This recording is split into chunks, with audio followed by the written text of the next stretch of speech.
The room smelled of chalk and old paper, though neither was visible. White light from the ceiling scraped across the coarse fabric of the committee's tablecloth, and I sat in my pressed shirt, fingers gripping my folder so hard the edges bent. Three professors in dark wool blazers watched me with the tired, wary gaze of men who have heard too many questionable passions. Professor Wakabayashi flicked through my file, lips pursed. His eyes barely rose to meet mine. Your jury this semester was, he hesitated as if the right word might somehow soften the blow, not strong. Your Schumann lacked phrasing and the Beethoven frankly lacked understanding. Professor Ito to his right crossed his slender ankles. You realize, Suzuki-kun, that this music demands something beyond correct notes. The third, Professor Sato, didn't even bother with words. He dropped a report on top of the pile, spine thumping the table. I sat up straighter. I know, I managed, voice climbing to an embarrassing squeak. I've been practicing every night. Professor Wakabayashi held up a lined palm to silence me. Please, he closed the folder. We appreciate your enthusiasm. Unfortunately, the committee concurs you must repeat third-year performance courses. Perhaps focus on another area, musicology teaching. The conservatory is not for everyone. I couldn't look them in the eyes. I gathered my sheet music and tried not to notice how my fingers trembled. My heart flapped in my chest, desperate. Thank you for your time, I muttered. Professor Ito almost looked kind as he shifted his glasses. I hope you find your true calling, Suzuki-kun. Just like that, my last thread to the dream snapped. Outside, the hallway was drowned in the noise of students, exuberant, careless laughter, and the bright ring of piano notes leaking from every practice room. I faded into the background, shoulders tight, my violin case a dead weight against my back. Home was worse. I stood by the sliding door that separated our cluttered apartment's narrow kitchen from the family room. My mother's voice cut through the television mutter. Again, you failed again, Daichi. How long do you plan to chase something that's clearly not for you? My father didn't look up from his newspaper. Classical music is for the rich. You think you'll be discovered playing viola in some Western orchestra. The world doesn't care about another Japanese kid with an overt ego. My little brother Kenji, 10 years younger, rolled his eyes and mimicked a tortured violinist behind my back when he thought I couldn't see. Aunt Sumi, who lived 3 doors down and always seemed to show up for family meals and lectures, literally threw up her hands. All those years of lessons, we gave up real work so your mother could take you to those silly competitions. Where did that get you? She gestured at my case. You could at least teach after school, but to think you'd become some superstar, that's a child's fantasy. No one asked if I wanted tea or how I felt, or what it was like to sit under 3 hard faces with your heart splayed open. They didn't need to. I ate standing by the sink, forced the noodles down in gummy, tasteless mouthfuls, and left while the arguments carried on behind me. My bedroom window overlooked a tangle of electric wires and advertising lights. I rested my violin on the windowsill, cradling the polished wood, my thumb tracing the curled scroll. I remembered first learning how to hold it when I was 6, my teacher's gentle hand nudging my elbow, my grandmother's voice humming along from the corner. There was so much noise in the world, so much opinion running through my head telling me to quit. Still, when my chin touched the rest and the bow found its home against the G-string, a quiet fell around me. Just for a moment there was only possibility. Practice became my shelter and my defiance. 6 months passed. My family grew suspicious whenever I left in the evenings, sometimes for lessons at a rundown community center in Meguro, sometimes to busk on the damp pavements of Shibuya Station, just to get a few coins and build calluses on my pride.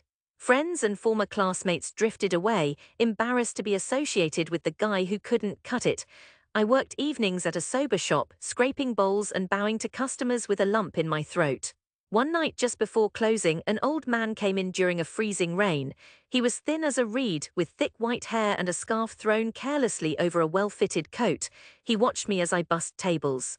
Your hands move like a violinist's, he observed bluntly in the kind of voice no one could ignore. I startled, nearly dropping a tray. Sorry, sir.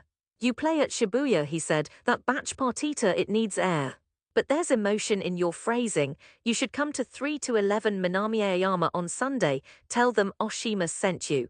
He paid and left. I walked home lost in confusion. Finally, curiosity cracked my numbness and I went.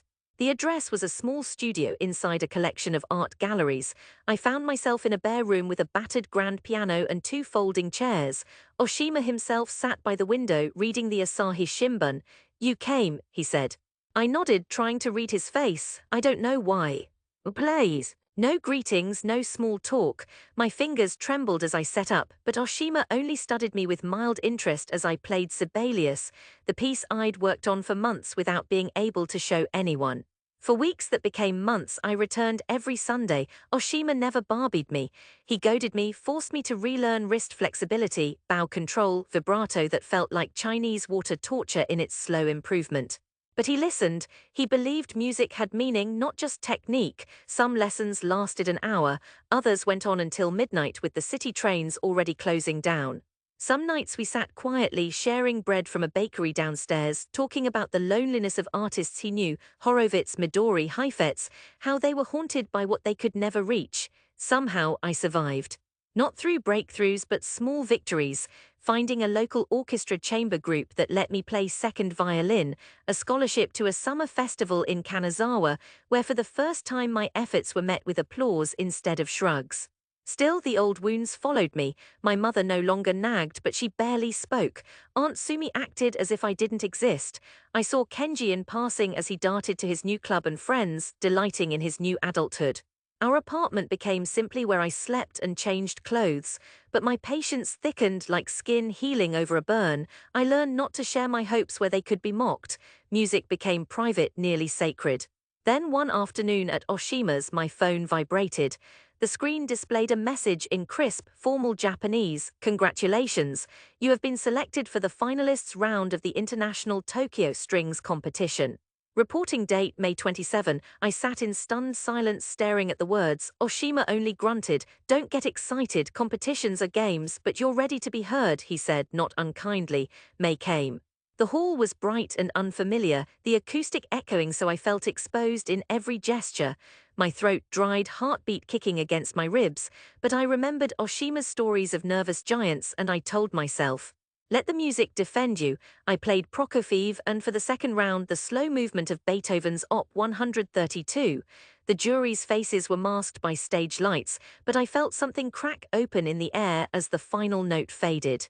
I didn't win, but I placed third, good enough to be offered a chance with a touring chamber ensemble, the Kaishin Quartet, for their international season. When I told my parents, my mother said, "Is it paid?" As if I'd told her I was going overseas to sell insurance. My father only nodded, but when I boarded the plane, Paris, then Berlin, then New York, I didn't look back. Each city presented a new set of dangers, each concert an abyss you could fall into. We slept on trains, ate dreadful food, raced through rehearsals in borrowed halls, smiled at journalists who mangled my name. Sometimes I failed spectacularly, a missed entrance cracked harmonics. Sometimes I received awkward compliments in French or Korean that made me blush, but people listened. And for the first time, someone outside my family had my name in their program, praised my playing, cared about the voice I'd nursed in secret for so long. 2 years passed, I recorded with the quartet, played in festivals I'd read about only in magazines. I grew less afraid of failure because I'd already met it at home. When the quartet announced a concert in Tokyo, I volunteered for a solo, Schubert's Rondo in a major. The organizer smiled thinly. That's a difficult work, are you sure? Yes, I said, the word felt strong. A month before the concert, I visited home. My old apartment was the same, but everything felt smaller. Kenji was away at university, my mother's hair had gone grayer, she was busy in the kitchen. I stood awkwardly, fiddling with my sleeve. There's a concert at Suntry Hall next month, I said. She didn't look up. Are you assisting for work? I steadied my breath. No, I'm playing as a soloist. Silence, then, oh, she said, as if I'd said I was buying eggs. I left the invitation card on the table. I doubted she would even mention it. Promotion for the concert spread. I avoided thinking about my family. They wouldn't come, I told myself. Years of indifference had turned hope to armor. The day of the concert, the hall was flooded with golden light. The bowed staircases, the bright red carpets, the hum of the audience all pulsed in me. My hands felt huge, clumsy, useless. But when I gripped the instrument and stepped on stage, a hush took over. I caught a few faces in the crowd as I walked out, elderly classical diehards in dark suits, a pair of teenagers clutching borrowed programs with my photo. In the fourth row, distinctly out of place, my mother. Beside her, to my shock, was my father, collar stiff, fidgeting as if in church. Aunt Sumi bristled against the discomfort, her shawl stretched painfully tight. Kenji was not with them, but there was his seat marked with his name. As I tuned up pretending nonchalance, my chest threatened to burst. The performance began. The sound filled the hall, the delicate architecture of the Schubert growing larger with every phrase. I managed not to count the bars. Instead, I focused on breathing. Let the sound speak. Let everything I could not say, every sleepless night and silent rejection, go out into this room. When my solo came, the orchestra's sound fell away. It was just me and the hundreds of strangers, and in front, the faces of the people who knew my faults best. I played as if I were telling the greatest secret I had ever owned. Every bow stroke was a piece of my old shame, returned as something beautiful. I didn't play for a prize or for acceptance. I played for the time lost, for the longing that had carried me to this point. My heart ached in the music, yet I felt weightless and free. The final cadence rang out in the hall, vibrating through the floorboards and up my spine. The silence felt giant, then applause burst, not polite but hungry and honest, washing over me, breaking something open inside. The musicians bowed, I bowed, hands trembling, my vision swimming. In the crowd, I saw my mother on her feet, eyes shining wetly though her mouth was tense. My father looked awkward, unmoored, but he clapped until his palms turned red. Aunt Sumi dabbed at her eyes with a sleeve. After the performance, people filed backstage for greetings. Many were cheerful strangers. Then I heard a hesitant voice, "Daichai." My mother's face was wary, as if she feared I would vanish if she showed too much warmth. She glanced at my father, who hung back, unwilling to step forward but not leaving. "That was beautiful," she said softly. "I didn't know you could." Words failed. Oshima, leaning on his cane, appeared behind them just for a moment. He smiled, eyes crinkling with pride, then slipped away. My father cleared his throat. "You did well," he said. It was the kindest thing he'd said in years. Later, outside, Aunt Sumi pressed both my hands, her grip fierce. "You have made us proud tonight, Daichi. I was wrong not to listen more carefully." Her eyes met mine. "It takes courage to keep going when everyone else would quit." As we left the hall, the city waited with its glowing towers and train lights. The same city I'd once wandered with empty pockets and a heavier heart.